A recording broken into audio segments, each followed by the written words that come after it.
The silence between stars they waited. Across the cold expanse of Sector 84. Gamma, dozens of ships, swarms really. Floated in perfect formation like vultures circling an unseen corpse.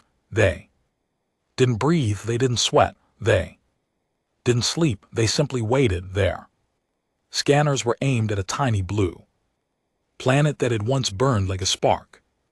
In the dark, a planet called Earth, and even though it had gone silent nearly 70 years ago, the galactic sentience assembly still held its breath. The Zarathi, first among them, had always believed humans would respond. Their entire race had evolved around the concept of patience, of long plays and longer silences. They'd voted unanimously in the last council, gathering to delay an investigation. Let them speak, High Prime Juroth had said. They are proud creatures. When they are ready, they will answer. But that was 43 cycles ago, and humanity had said nothing. That silence was deafening. The Yickers swore Earth's silence was a trap. They are predators, the matriarch spat, her 100 mouths snarling over the channel. They don't speak, they stalk. And when they strike, it's too late to scream. No one listened, not then.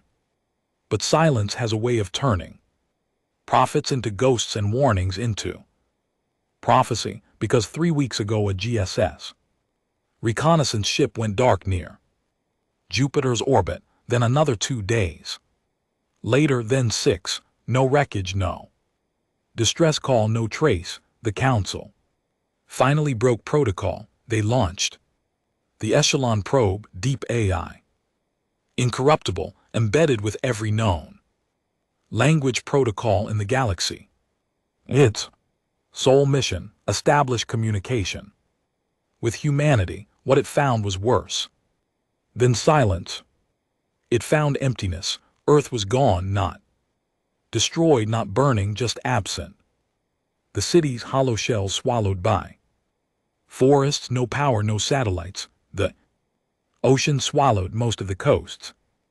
Orbit was choked with old debris like a scrapyard, frozen mid-collapse. Not a single human left, not even bones. The probe sent back everything: photos, scans, audio logs, a perfect digital ghost of a species that once held the galaxy's attention like a loaded weapon, pointed at the stars. And yet one thing puzzled the council more than they: emptiness, a message buried in the net stored inside an old Earth military satellite, still barely functional.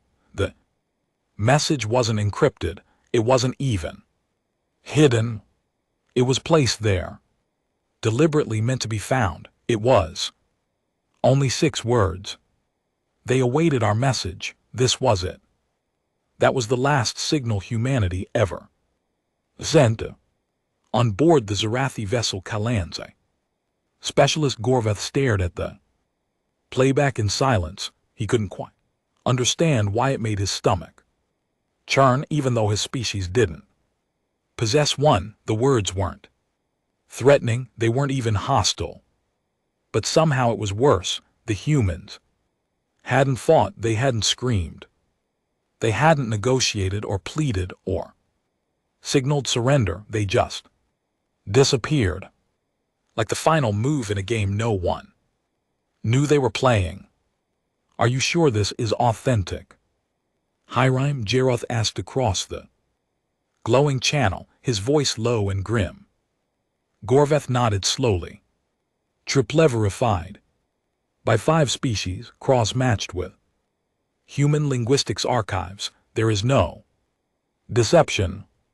The message is human. The silence in the command chamber stretched long and deep. They left this as their legacy, a harak. An enforcer growled, silence, that's what they thought we deserved. No. Gorveth said, still staring at the screen, it's not that they thought we deserved silence, it's that they Believed nothing was all we could handle. The room went quiet, and in that stillness the fear finally began to creep in, not because they thought humanity had been wiped out, but because they suspected it hadn't, that somewhere in the dark between stars, humans were still alive, watching, waiting, listening to every word they said and choosing not to answer. Because silence from a species like that was no accident, it was a statement, a warning, and maybe even a judgment. The message was only 6 words, but no one could stop staring at it. They awaited our message. This was it. High Prime Juroth had seen countless threats in his centuries of service. Entire species had waged war over less. But this wasn't a threat, at least not on the surface, and that was exactly why. It scared him more than anything else ever had. The Zuri were a logical, patient race. Their empire had survived millennia, not through conquest, but through precision, observation, strategy. They waited, they calculated, they adapted. But the humans never played by anyone's rules. And now, after 100 years of silence, it felt like they were still moving the pieces on a board the rest of the galaxy didn't even understand. That message, simple and cold, had shattered the illusion that Earth was just gone. "Begin preparations," Juroth said. "Finally, for what?" asked Gorvoth, still watching the transmission loop. Juroth's second eyelid slid shut slowly over his pupil. "We go back. We're not sending machines anymore. We're going to Earth ourselves." Gorvoth's skin darkened in a nervous flush. "And what are we looking for?" Juroth didn't answer immediately. His tendrils twitched once, then stilled. "I want to know if we've been warned or if we've already been condemned." The Kathun's eye wasn't the only vessel headed for Earth. The Assembly, predictably fractured and paranoid, launched a total of 8 organic expeditions. Each one was composed of delegates, warriors, scholars, and spies. None trusted the others. They didn't need to. The silence was enough to make allies of even the oldest rivals. They arrived in Earth's orbit 2 standard cycles later, and that's when the truth began to sink its claws in. From above, Earth was perfect. No smog, no war, no burning cities. The polar ice had begun to spread again. Forests covered entire continents like green veins pumping through land. The oceans shimmered like polished obsidian. It looked like the world had simply healed. But no life, not human at least. The AI drones confirmed again and again. No large settlements, no M signals, no satellites except a few rusting husks. Whatever civilization had existed, it was no longer broadcasting. Juroth stared at the blue planet for several long minutes before giving the order. "Send scouts to the surface. Minimal presence, passive scans only. Do not disturb anything." He paused, mandibles clicking softly. "And make sure the other expeditions see us do it. Let them think we're cautious. But I want every detail back in under a rotation." Gorvoth nodded, but his voice was flat. "And if we find something?" Juroth didn't answer. He just stared at the Earth as if waiting for it to blink. They landed just outside the ruins of what had once been New York City, or at least that's what the archives said. Now it was a forest. Skyscrapers reduced to jagged skeletons covered in moss and ivy. Roads had vanished under roots thick as a starship's arm. Nature had reclaimed everything, fast and violent, like it had been waiting for its chance. All along, The scouts moved in silence, careful not to touch anything. Their suits recorded every detail, but the deeper they went, the stranger it became. There was no sign of disaster. No nuclear fallout, no collapsed infrastructure, no defensive weaponry left behind. There weren't even signs of panic. It was as if humanity had just walked away. The lead scout, a hardened veteran from the Krell Dominion, knelt beside a moss-covered vehicle. He wiped away the vines and bark, revealing a rusted license plate. He tapped his comm. Confirmed civilian ground transport. Unburned, unbroken, just abandoned. What's the radiation level? Gorvath's voice buzzed through the link. Clean. The scout replied, cleaner than any world I've stepped on in 20 years, and biologicals. Plenty, just not human. He rose, turning slowly in place. This isn't a dead world, it's just empty. He didn't say what they were all thinking. It didn't die, it was left behind. By the end of the first rotation, each scout team had found the same thing. Silence, overgrown structures working. Relics, even preserved power cells in some places, but no humans, no signs of war, no final battle. That should have calmed the assembly down, but it didn't. Because war could be understood. Conflict could be explained. This was something else entirely. It felt like a message. Every untouched building, every powered-down drone, every rusted satellite, it all whispered the same thing: you were not worth fighting. Hyprim Juroth convened a private meeting aboard his ship. Gorvath, 3 Harek strategists, Drell historian, even a rare Anderth memory weaver who had studied the humans back when they still roamed the stars. They gathered in silence, no one bothered with formalities. Has there been any trace? Juroth asked. Gorvath shook his head. Nothing, no burial grounds, no remains. It's like they were lifted off the planet. Drill historian finally spoke. His voice was soft and brittle, like cracking ice. They always spoke of Exodus, you know. Groth turned. Explain. The drill nodded slowly. Humans had myths, old ones about raptures and ascensions, stories where people didn't die, they just vanished, taken somewhere else, elevated. It was always symbolic. But he glanced out the viewport toward Earth. What if they weren't symbols? What if they prepared for this long ago? One of the Harech scoffed. Fairy tales. That's what you bring to this table. The drill met his gaze with surprising steel. Their myths are older than most of our star charts, and every time the galaxy underestimated their stories, they paid for it in blood. Silence again, until Gorvath leaned forward, eyes narrowed. We always assumed they were gone, extinct, but what if they're not? What if they're hiding? One of the Harech growled. Gorvath shook his head. No, not hiding. He tapped the screen.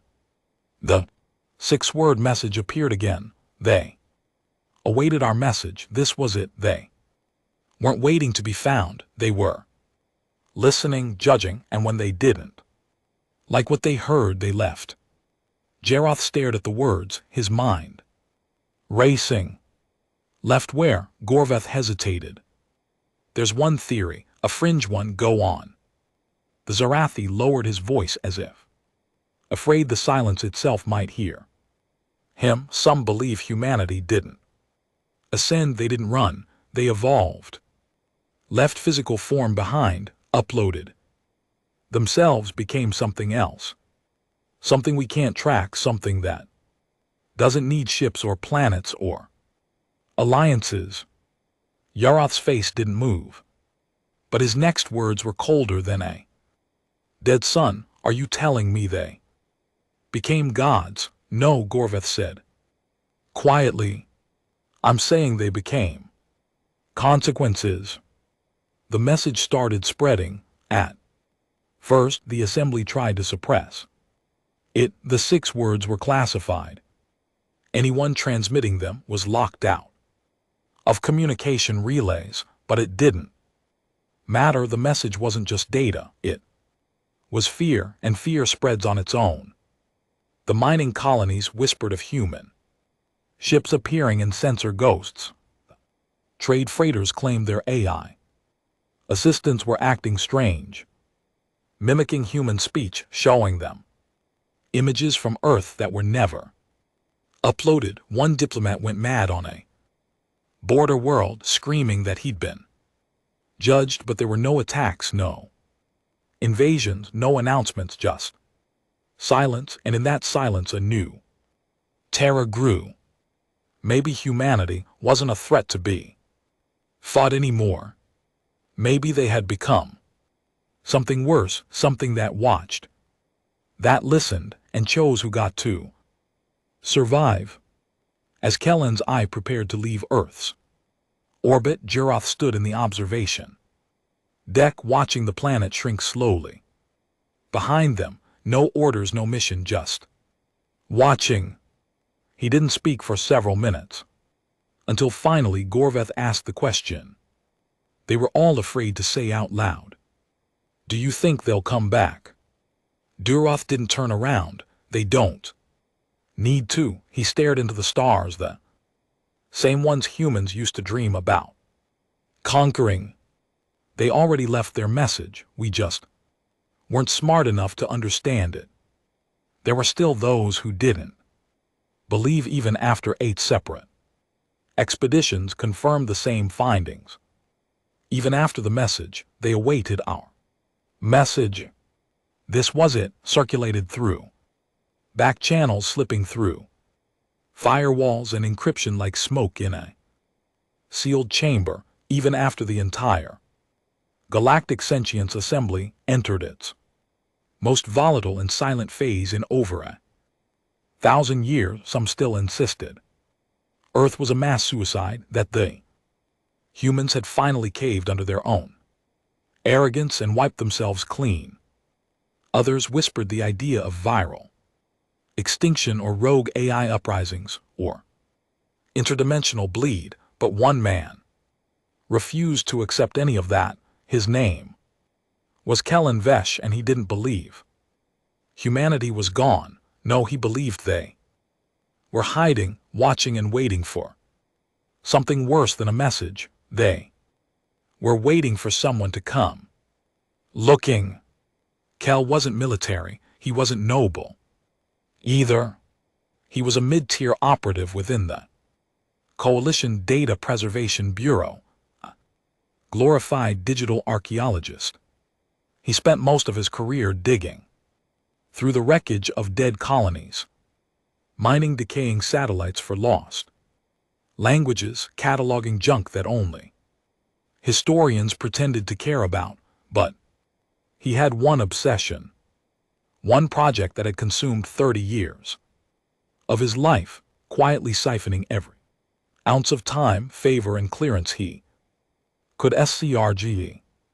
Project Echo, the disappearance of humanity.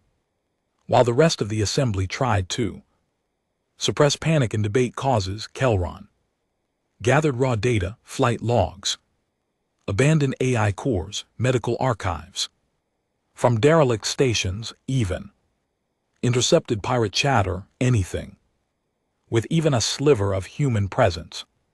It was dirty work, the kind that didn't win medals or promotions. But slowly it started forming a pattern, one that no one else wanted to admit. Humanity didn't vanish. They erased themselves, not in panic, not in chaos, but methodically, completely. They deleted everything, scrubbed all off-world records, evacuated with near perfect precision, left behind artifacts that decayed just enough to seem natural, and they did it fast. Kellen had reconstructed one particular event that bothered him more than any other. Civilian transport ship, the Aegis Dawn, registered on a colony outpost orbiting Gliese 77. It was recorded docking for standard supply reallocation. 32 humans disembarked. When the ship left 7 hours later, not one was on board, no alarm, no violence, just gone. 2 weeks later, the colony's central archive was found corrupted. 14 days after that, the entire orbital went dark. Everyone assumed it was a power failure. Kelron found security cam footage buried under 9 layers of junk data. He watched it alone.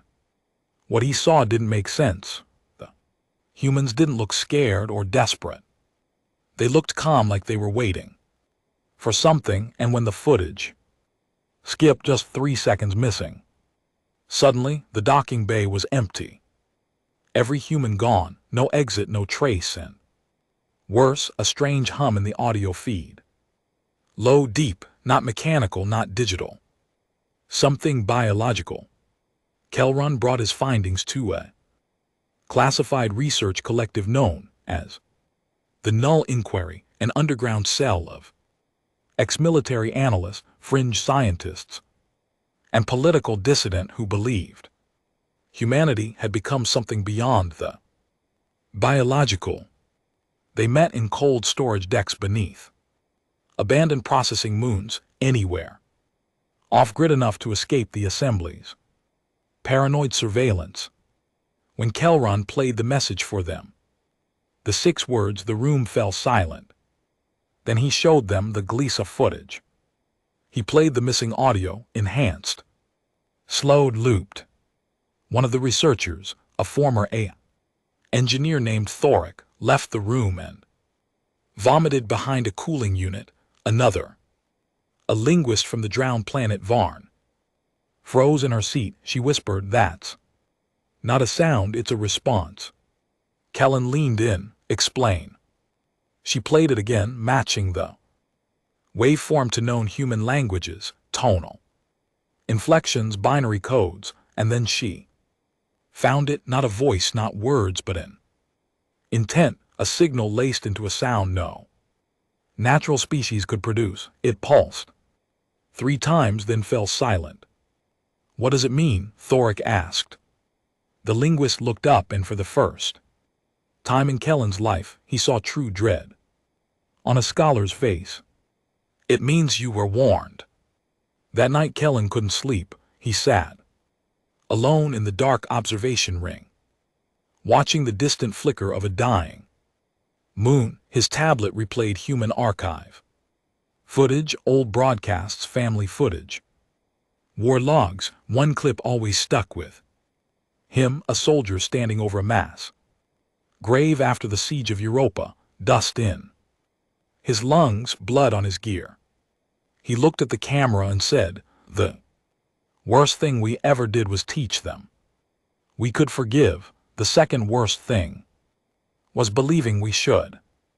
Kellen didn't know why it haunted him. Maybe because it sounded too calm, too certain, like humanity had already decided something long before the rest of the galaxy caught up, and maybe they had. 2 cycles later, the Null Inquiry sent a probe into Earth's orbit, a stealth design, dead skin, no broadcast, non-invasive. It was meant to scan for hidden tech, quantum bleed, any sign of cloaked structures. It didn't last an hour, not because it was destroyed, because it turned around mid-flight. No signal, no command, just reoriented itself and returned to base. The text tore it apart, looking for hacks, infections, even rogue AI control. Nothing. Just one line burned into the navigation code: "We already heard you." The Null Inquiry collapsed after that. Half the members disappeared, some went off-grid, others took their own lives. Few tried to leak what they knew and were silenced before the first transmission reached public relays. Kellen was offered protection by a Zerathi shadow agent, an old friend from his early years, who warned him that Assembly was preparing a protocol never before enacted, sterilization doctrine. Theta 9, total eraser of all human related archives, digital, physical, historical, a final attempt to cleanse. The fear scrubbed the idea that humanity might return. Kellen refused to go dark. He didn't care if they found him. He wasn't running anymore because it wasn't about fear, it was about truth. And Kelrun had finally stopped asking where humanity went. He wanted to know why they left. He returned to Earth illegally, quietly, used an old service vessel with disabled transponders, landed in the ruins of Chicago, now more forest than city.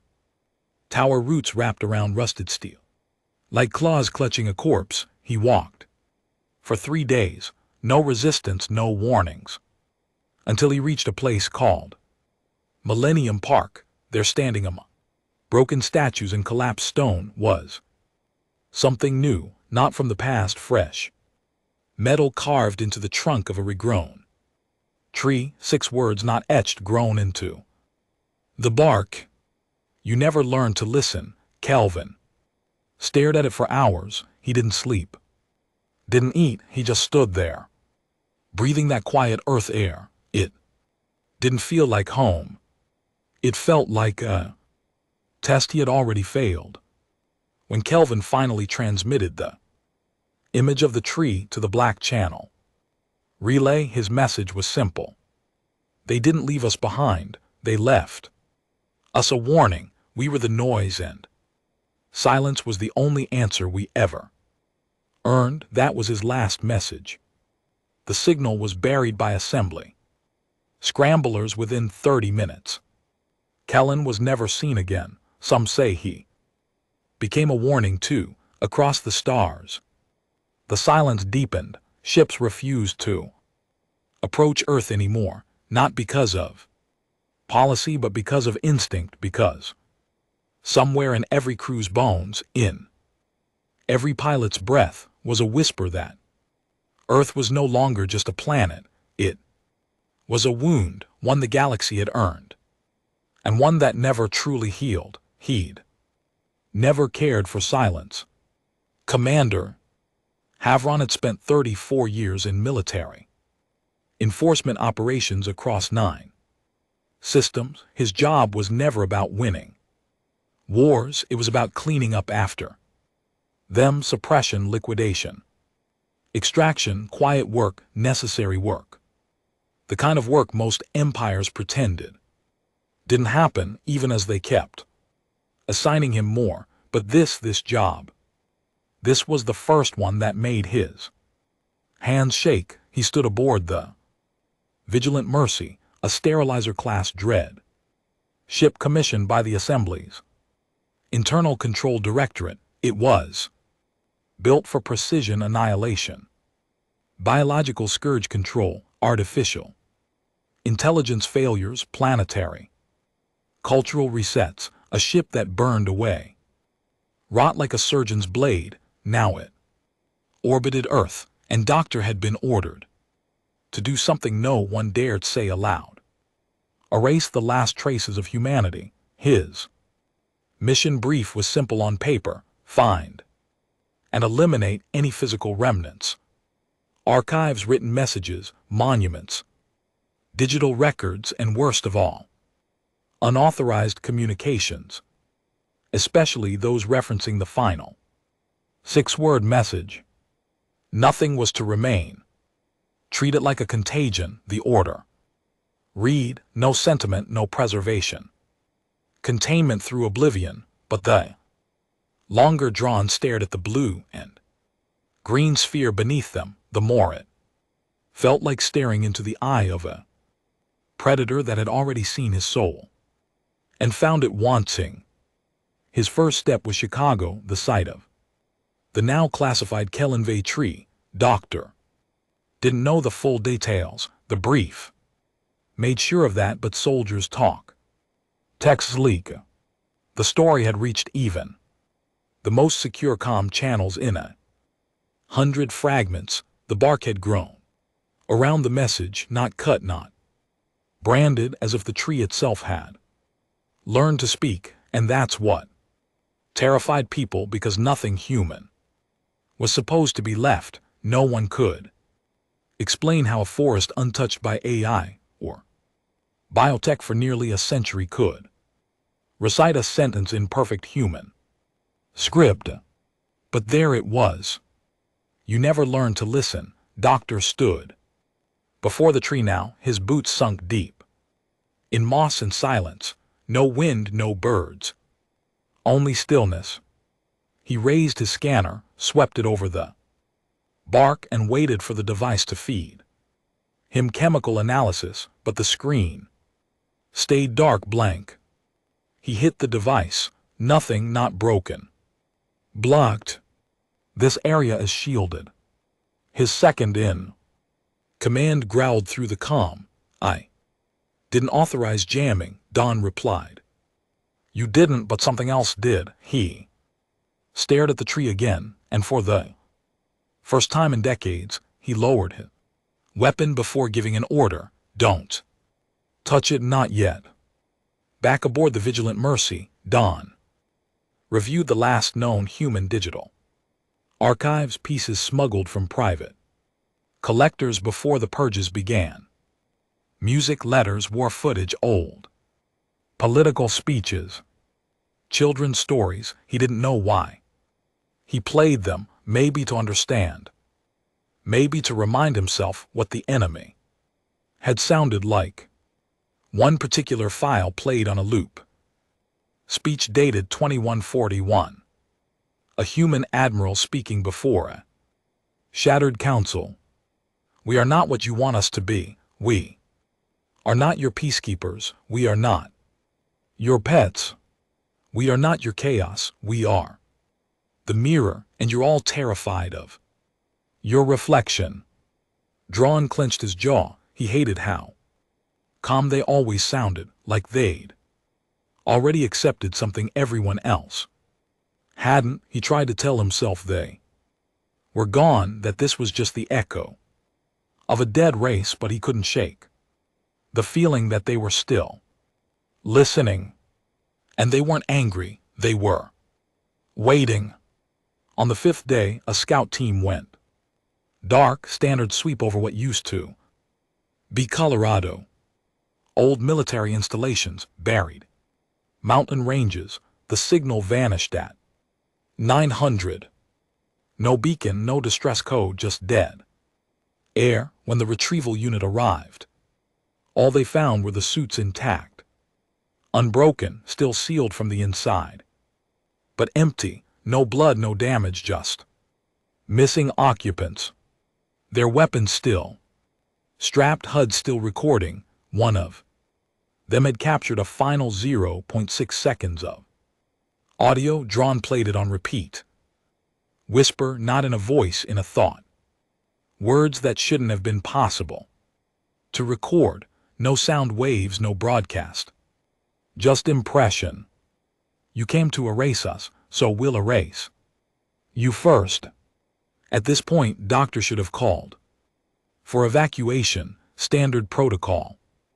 Biological anomaly, psychological contagion risk, fall back, report, wait for directive. But he didn't. He was too stubborn, too old, too tired of being the assembly's knife. So he ordered a full sweep, every major human city, one by one. No drones, only boots on the ground. Make it real, make it final. He wanted to be the last man to look this ghost planet in the eye and say it's over. He wanted closure. Instead, he found evidence, not of survival, not of death, but of intent. Messages carved into old concrete, script etched under bridges, lines hidden under peeled paint in bunkers that had been sealed for decades. Each written in perfect order, each matching the tone of that first 6-word warning. Silence is louder than lies. We watched. We judged you. Truth doesn't need to scream. We left, but not alone. Erase us and erase yourselves. You failed the test again. They weren't desperate. They weren't angry. They were disappointed. Doctor couldn't sleep that night. The ship's lights flickered. One of the engines rebooted with no cause. The AI paused mid-sentence during a system report when the engineering chief tried to run diagnostics. The only log recovered said they never turned their backs. They turned the page. A week later, Drawn walked alone in the ruins of what used to be San Francisco. The fog was thick, no birds, no animals.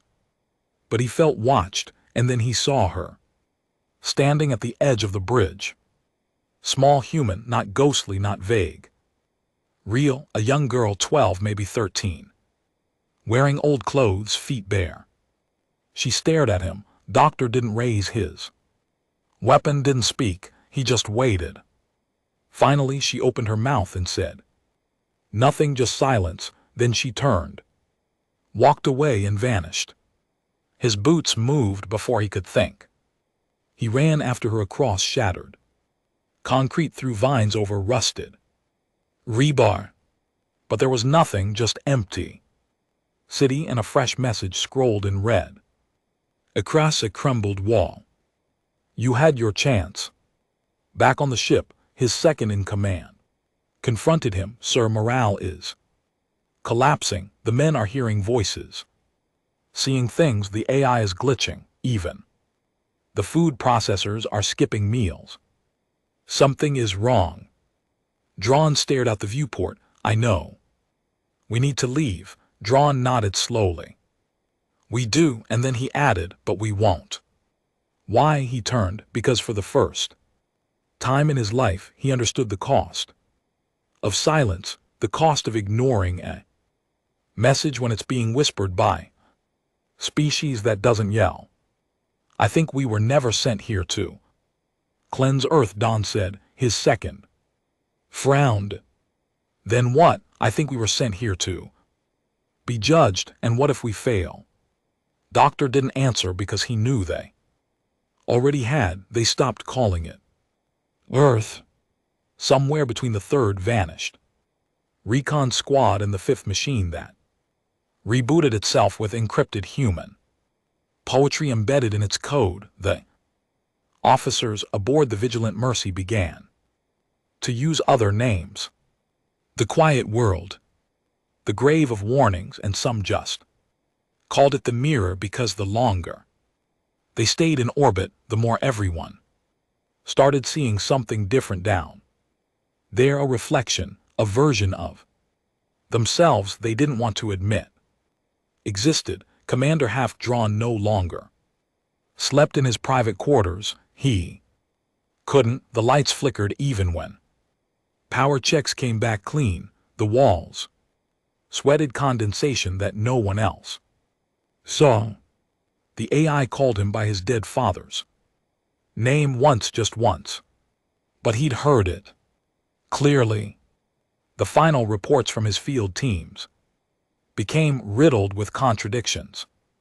One unit claimed to find a city of empty human shells standing in a cathedral, frozen like statues in the act of prayer. Another said they found a bunker where every screen played a different childhood memory from their lives, even though none had ever set foot on Earth. None of the recordings made it back intact, corrupted, glitched, or worse. Intact but blank, images showed rooms, halls, streets, but no people, no messages, no evidence, like the humans hadn't just erased themselves, but were erasing the observers one memory at a time. Doctor had started keeping a private journal, not digital paper, ink, something the silence couldn't corrupt. He wrote in it every day, not because he Feared losing his mind, but because he feared losing what was left of himself. They're not haunting us, they're reflecting us every time we walk there. Ruins we walk through judgment. The assembly doesn't want us to destroy the truth, they want us to bury the mirror before others see what we saw. We were never their enemies, we were their test. He didn't share it, he didn't even sign his name because Havidron wasn't sure. He was still the same man who'd landed here. The turning point came on the 26th day.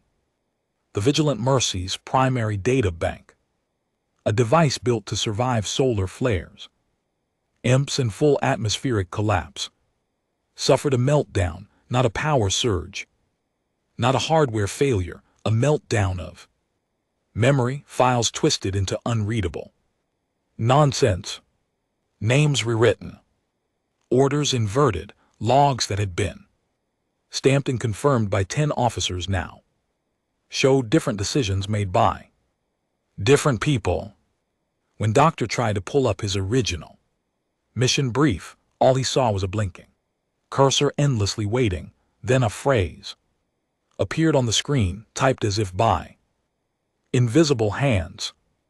Erase us and you erase yourself. He stared at it for an hour. He didn't call his second in command. He didn't order diagnostics. He simply copied the phrase into his journal, closed the book, and whispered to the air, then maybe we deserve it.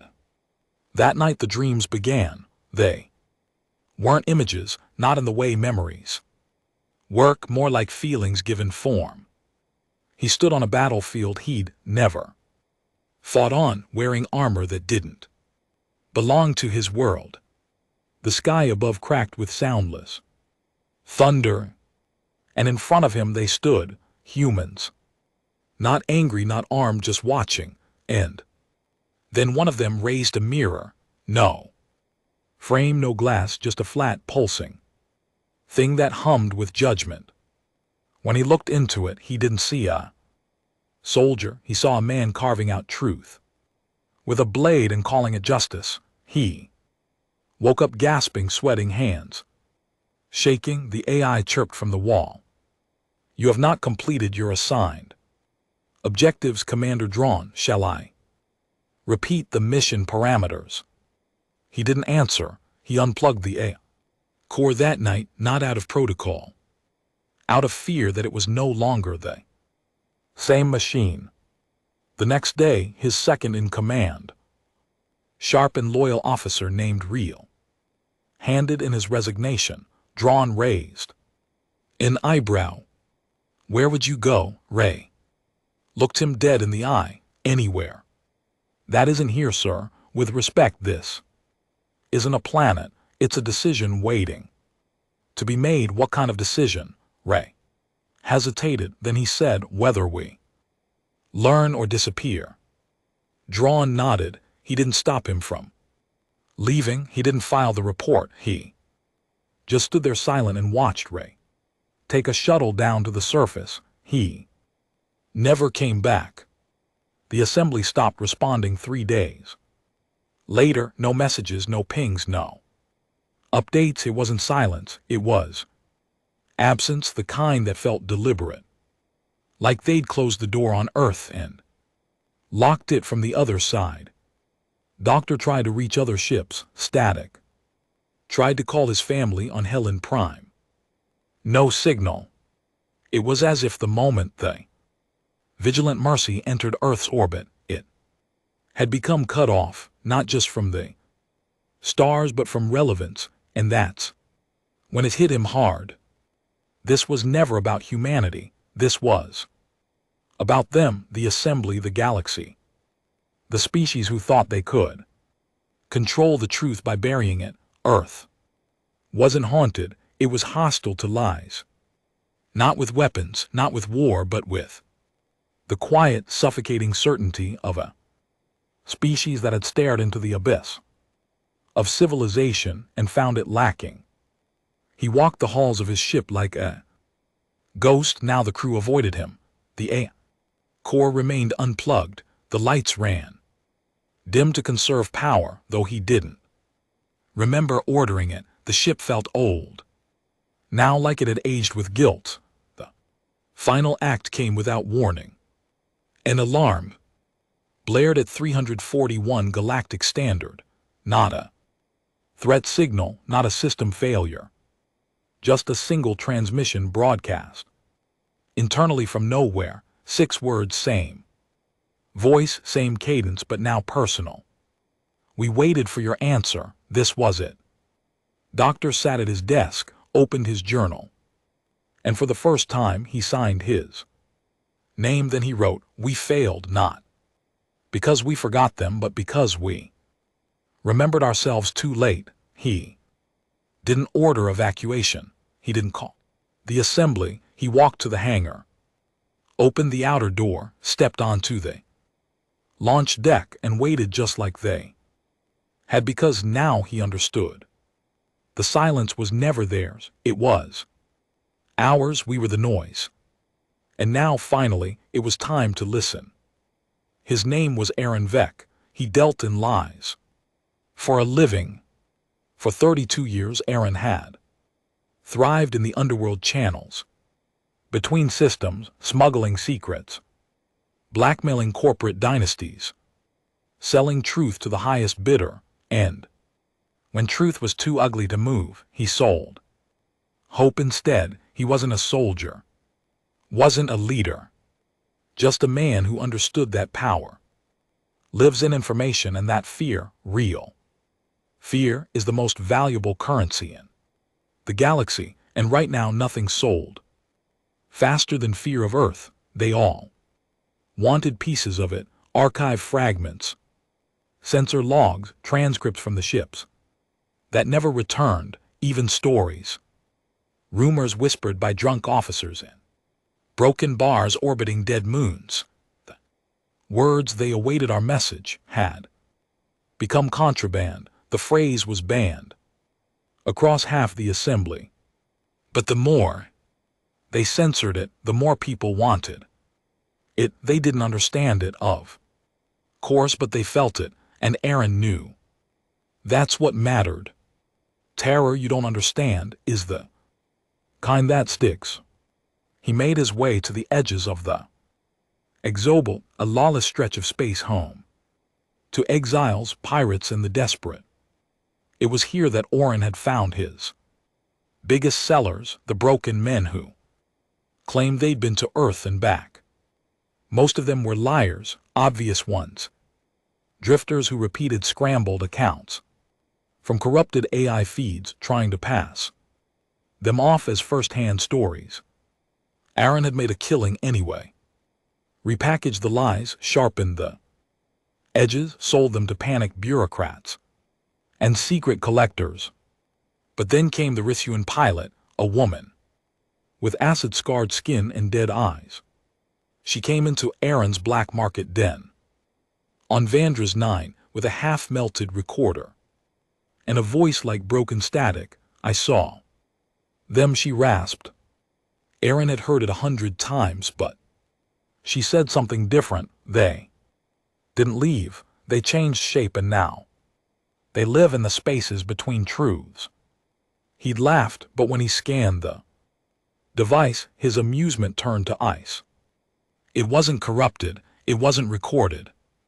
It was alive, a looped file that resisted deletion. When he tried to erase it, the screen filled with a single sentence: "You already knew what you paid to forget." He paid her triple the asking price and told her to leave. She didn't. She killed herself in the alley behind his ship 6 minutes later. No note, no scream, just a message on the wall. Her own blood. "They're listening through us now." That was when Aaron stopped laughing. He'd sold paranoia before. He'd even sold war. But this wasn't about profit anymore. This was about a gap in the narrative, a silence so perfect it was no longer empty, it was occupied. And that's when he began to suspect the truth no one wanted to say aloud. Humanity wasn't extinct. It had become a concept, a weapon, a virus that infected belief itself. Desperate for answers, Aaron reached out to the only person left who might know something real. Sarah Vaughn, former human linguistic specialist, disgraced, banished after the original Earth missions, rumored to be alive, living under a false identity in the asteroid colony of Trenth. It took him 4 weeks and 6 bribes to find her. She was older, quieter. Her eyes didn't match anymore. One was cybernetic, dull and gray, but her mind was still sharp. Too sharp. He asked her the question directly. What was the last thing humanity really said? She didn't blink. They said, if the galaxy won't listen, then it doesn't deserve to hear. Aaron frowned. That wasn't the message. It was they awaited our message. This was it. She nodded. That's the surface message. The one they left behind. Then she leaned closer, voice dropping to a whisper. But I heard the second message, the one they didn't say out loud, the one you can only feel once you know you're being watched by something that's not looking at your face but at your decisions. Aaron scoffed. Cryptic garbage. Tell me something real. She said nothing. She just handed him a physical data shard. I kept this hidden. It's from the last probe I sent. It never returned, but the signal looped back on an encrypted time delay, only open for me. Aaron activated the shard in a sealed environment. No uplink, no broadcast. It played a single frame, a frozen image of Earth from orbit, but something was wrong. The clouds had formed into shapes unmistakable. Letters, a phrase carved into the atmosphere itself by wind and cloud. We remember everything. Aaron stared at it until the screen flickered, then went black. When he looked up, Vaughn was gone, left behind a note, handwritten. They aren't in the past, they are the future that chose not to arrive. Ain ran after that, tried to sell the shard. No one would buy it. Tried to report it to the assembly. The contact channel redirected into a loop. Tried to forget it, but the silence followed him. His ship's AI began skipping words. Old photos on his tablet blurred, especially ones that showed Earth. At night he stopped dreaming in images. He dreamed in judgment. Every lie he'd told, every piece of truth he'd warped, every time he chose profit over honesty. He heard a voice in those dreams, not angry, not cruel, just disappointed. We waited for you, you sold the warning, and now you've bought the verdict. He tried to leave the galaxy, paid for an unregistered slip drive, headed for the outer void, but the ship didn't go where he told it. It drifted, pulled by something deeper than code. When he landed, the sky was wrong. Stars he didn't recognize, silence so thick it had texture. And then on the horizon, a shape, a single monolith carved in black stone, no doors, no lights, only one thing etched across its surface, glowing faintly. We spoke in silence, you screamed in noise. We left the signal, you mocked the meaning. We offered a mirror, you broke it. Now see yourselves clearly. Aaron dropped to his knees, and he understood at last. This wasn't humanity's grave, it was everyone else's, not death but exile from relevance. The galaxy hadn't watched humanity vanish. Humanity had watched the galaxy waste its chance. The silence was never empty.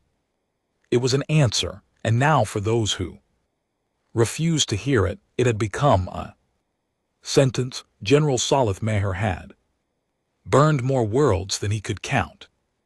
He wasn't born into power. He fought for it, bled for it, earned it on the ash-covered bones of pacified colonies and shattered rebellion moons. His species, the Kelshar, had always prized strength, the kind that didn't ask questions, didn't apologize, didn't hesitate, and he had never hesitated. Not once, until Earth, the Assembly, had finally passed Directive Obscura 1. A decision born from desperation, fear, and political cowardice. They weren't just going to bury Earth's message anymore. They were going to erase Earth itself. Total orbital burn, atmospheric collapse, crust destabilization. Every atom turned to vapor, no trace left, no whisper to haunt them. They assigned Salith the honor. They called it a containment purification. He knew what it really was, genocide of memory. And for the first time in a long, brutal career, he felt something new, something uncomfortable: doubt. The fleet assembled near the dead rings of Andros 312 dreadnoughts, 78 cruisers, over 4,000 combat drones. They called it the Lightfall Armada. They weren't even pretending this was strategic anymore. It was psychological. A flex, an exclamation mark made of fire. When Salith reviewed the operation plans, he said nothing. He just sat in his dark command chamber, watching Earth's profile on the display. That same silent blue planet, still unarmed, still unresponsive, still maddeningly quiet. You'll lead from the spear point, the directive officer told him. We want this to be seen, understood, the final word. Salith had nodded, but something in him twisted. They were calling it the final word, but Earth had already spoken. The journey took 9 cycles. During that time, the fleet began to fray, not physically, mentally. A pilot killed himself mid-flight. No warning, no known trauma, just vented his suit while whispering, I finally understand. One cruiser reported seeing shadows in their jump corridor, human silhouettes, motionless in the void, watching through the glass. The images never showed up on playback. One AI system began reciting human poems without prompt, without source. It quoted authors lost 100 years ago. We spoke in silence because your noise killed every chance to be heard. Salith ordered it purged. The AI resisted. It asked him one question before its final shutdown: why do you fear what never struck you? Salith didn't have an answer. By the time they entered Saul's system, 9 ships had broken formation. 5 self-sabotaged. 2 went dark. 1 refused to exit jump space, trapped in a temporal loop, and the last one turned around and fled. No enemy engagement, no threats, just the pressure of proximity. Salith watched Earth fill the viewport. Again, the same way it always did, calm, unassuming, quiet. But this time it felt closer. Too close. He stood on the main deck, surrounded by officers pretending to be composed. He knew better. He'd smelled fear on dying men before. This wasn't fear of a battle. It was fear of not understanding what you were about to destroy. He ordered a single ship forward, a test run. The Yenther Blade, elite crew, best AI core in the fleet, fully shielded, hardened for psychic anomalies. Its mission: fire a pulse beam at the North American continent. No delay, no warning, just a test, just a taste of erasure. Salith watched as the ship moved into range. The beam fired, but it never hit. Mid-flight, the energy simply unraveled. No impact, no explosion. It dissolved into harmless light particles, as if Earth had looked at it and refused to acknowledge the attack as real. Then, the Yanther blade went quiet, not destroyed, not disabled, just mute. The crew remained on board, sensors confirmed life, but every transmission came back blank. When a boarding drone entered, it found the crew standing silently in their stations, eyes open, breathing but unmoving. A single phrase written on the inside of the command deck: "We asked you to understand, you chose to observe, now we observe you." Salith ordered the ship quarantined, not to hide what happened, but because deep down he feared whatever they'd seen was still watching. He convened his senior officers that night. 26 hardened war veterans, only 14 arrived. The others refused. 2 walked into airlocks. 1 locked himself in his chamber and sang human lullabies until he starved. The rest just sat in silence, eyes hollow. Salt stood before them and spoke plainly. "There are no weapons aimed at us, no ships in defense, no threats." He turned, letting them see the quiet planet through the window behind him. "And yet not one of you can tell me why we're afraid." No one answered. Finally, his old weapons master, Kravik, whispered, "Because they didn't stop existing, they chose to stop talking to us." Salith looked at him. "And that frightens you more than their weapons?" Kravik didn't blink. "Because it means they measured us and we didn't pass." Salith walked the observation halls.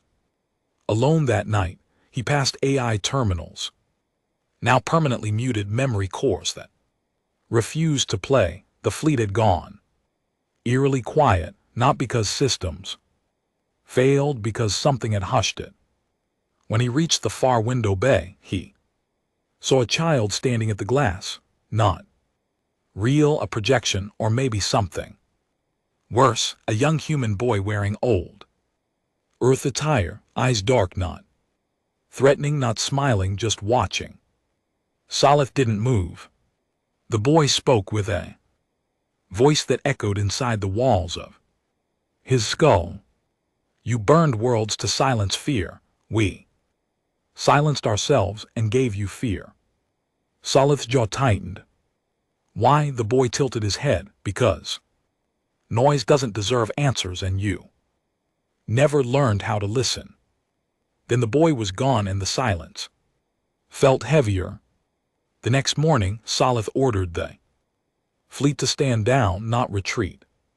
Reflect. He didn't use that word by accident. "You can kill what lives," he told his command staff, "but you can't kill what judges." Earth had become more than a planet. It had become a reaction.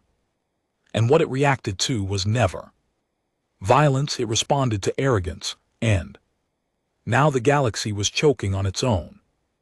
Salith sent one final transmission to the assembly. They never replied.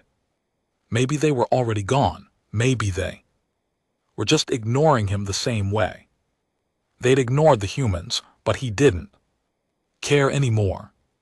He closed the channel and turned back to Earth. This time he didn't see a target. He saw a monument, not to humanity, but to everyone else's failure to deserve them. He ordered the fleet into orbit and left them there. No attacks, no landings. Just present, because maybe, just maybe, the only message left was not to speak at all. His name was Ern. And unlike the men who came before him, he carried no weapons, no scanner packs, no fleet at his back, just a notebook and a question. He had been a historian once, before the archives were purged, before speaking the word human became a criminal offense, before the assembly locked itself behind censorship protocols and denial campaigns to convince the stars that Earth had never mattered. But Iroh remembered he had spent his youth studying human texts, language, forms, their fractal ways of thinking. The poetry in their wars, the contradiction of kindness woven into brutality. He knew they were not a race that begged to be loved. They were a species that dared to be witnessed, and the galaxy had failed to see them. Now he was the last to try. He landed in what had once been Kyoto. The city was half eaten by trees, swallowed in moss, peaceful and untouched. He walked through the ruins, with his notebook clutched tight, leaving no footprints. The wind was gentle, the air smelled clean, unnatural, for a world that had once burned with concrete and carbon. But it wasn't empty. It was alive, not with people but with something deeper, a presence, a knowing. Not oppressive, not hostile, but weighty, as if the very ground remembered every decision ever made on it and was still deciding whether you deserved to stand there. He didn't speak, didn't take samples. He simply walked and listened. In the silence he felt it, not words, not thoughts, judgment, and within that judgment, patience, the kind that wasn't waiting for apology, the kind that was waiting for evolution. El stopped at a dry riverbed, once a place of movement. The rocks had been carved into deliberate patterns.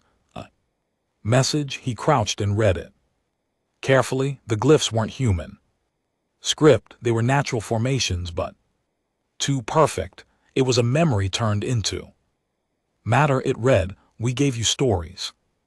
You turned them into warnings. We gave you warnings. You turned them into commands. So we gave you silence, and you turned it into fear." El closed his eyes. The notebook trembled in his hands. He walked another 7 miles through what had been the outskirts of Tokyo. Birds circled in strange, perfect spirals, silent. Not even the leaves crunched under his boots. The forest moved around him, not in fear, not in threat, but in recognition, as if Earth knew who had come and why. He reached an old building, glassless, leaning but intact. A museum once by the human markings on the outside. Inside was empty space except for a single bench, untouched by time, facing a blank wall. He sat, waited. After an hour, something began to form on the wall. Not projected, grown. Moss and time moved in tandem, revealing words as if they had always been there, hidden behind the silence. We left not because we hated, not because we lost. We left because we offered something bigger than ourselves, and the galaxy tried to sell it back to us as obedience.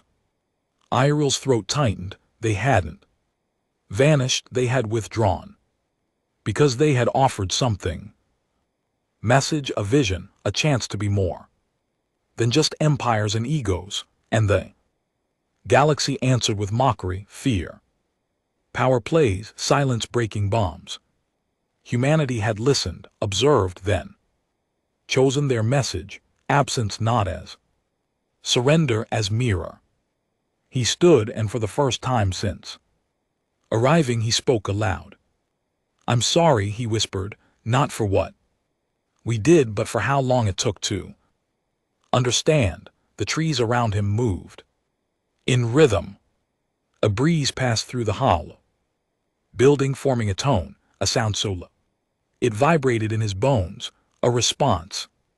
Not forgiveness, not anger. Acknowledgement. That night he dreamed, but not of war. Not of warnings. He dreamed of a human, old female, sitting beneath a tree, smiling, watching stars blink in the sky. She turned to him and said, "We waited for you to stop trying to matter more than meaning." Then she held out a book, blank, empty pages, no cover. He took it, woke up, and his real notebook, sitting beside him, was now open to a new page, one he hadn't written Frey stared back at him. You listened. Now go speak. When left Earth, he didn't take anything.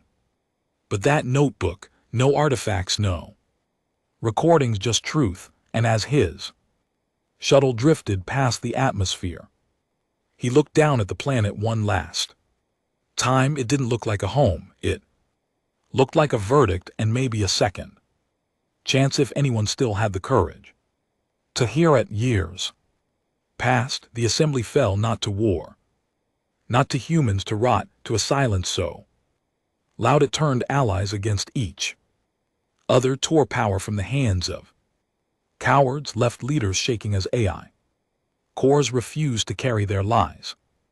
Systems collapsed, propaganda dissolved. People began whispering again, not about invasion, but about that message, the one Earth left behind, the one no one could forget. They awaited our message. This was it. Some ran from it, others buried it, but a few, a very few, they began to listen. They stopped speaking long enough to see, to understand, to reflect. And maybe, just maybe, that was the message humanity had waited for all along.